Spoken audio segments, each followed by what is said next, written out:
La femme la plus extraordinaire est celle qui a fait face à des jugements, des mensonges et des humiliations. Mais elle est restée forte. Elle s'est levée et a montré à ses peurs qu'elles ne la définissent pas. Car elle est fortifiée par la foi, la bravoure et elle est fille du Dieu Tout-Puissant. Il ne s'agit pas de chance dans sa vie, mais de la présence constante de Dieu. Que ce soit dans les moments turbulents ou dans la sérénité, le giron de Dieu a toujours été le refuge de cette femme, et sa force est un témoignage de la protection divine. Elle est celle que beaucoup peuvent juger, mais peu la connaissent comme une vraie guerrière. 16 batailles ne sont connues que d'elle et de Dieu. Son attitude n'est pas le résultat de la rudesse. Au contraire, elle exige patience et compréhension, car elle a été blessée et n'accepte que ceux qui partagent les mêmes valeurs dans sa vie.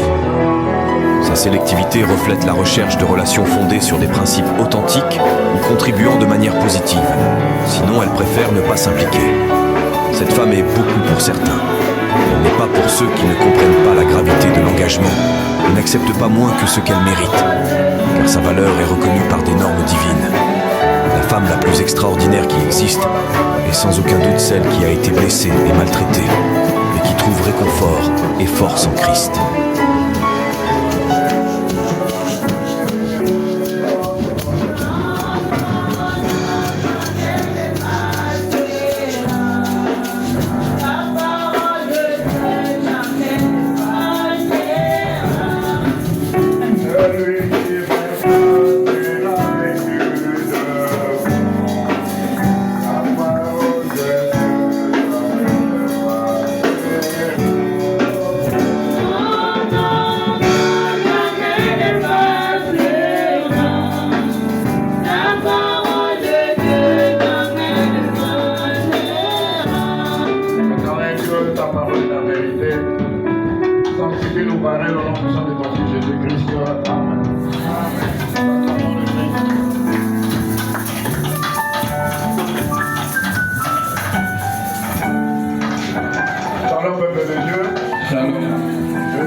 Je ne sais pas, les gens sont allés sur les réseaux sur YouTube ou quoi.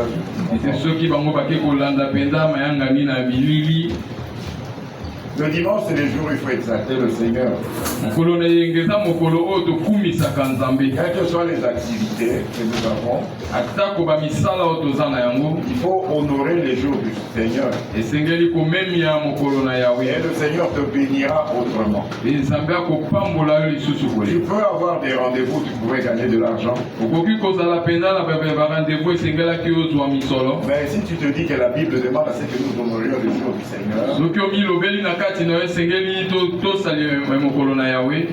le Seigneur va compenser ce manque à gagner. C'est le jour de la Sainte Seine. Ne fût-ce que pour ça, il faut être là. Nous avons plusieurs textes que nous allons lire. Nous lisons dans l'épître de Paul aux Romains au chapitre 12 au verset 9.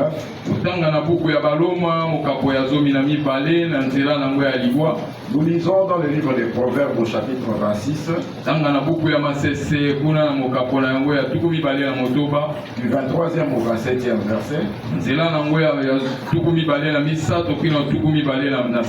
Nous lisons dans le deuxième épître de Paul aux Corinthiens au chapitre 11.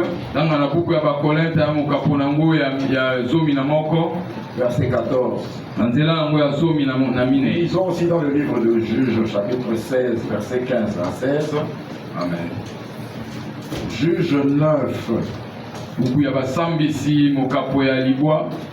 Verset 3 à 6 et puis verset 15 à 16. Juge 16, verset 18 à 19.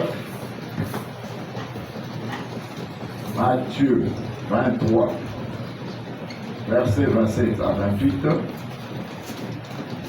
Genèse 34, verset 13 à 26. Genèse 38, verset 13 à 19. 2 Samuel 17, du 1er au 4e verset. Nous lisons lisons le 8e verset et le 11e verset. Je reprends pour une meilleure audition.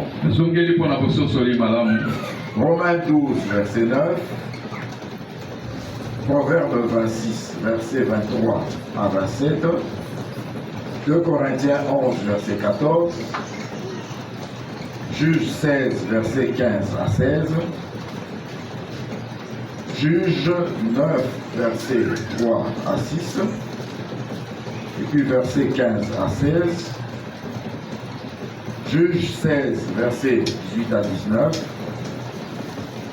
Matthieu 23, verset 27 à 28. Genèse 34, verset 13 à 26. Genèse 38, verset 13 à 19.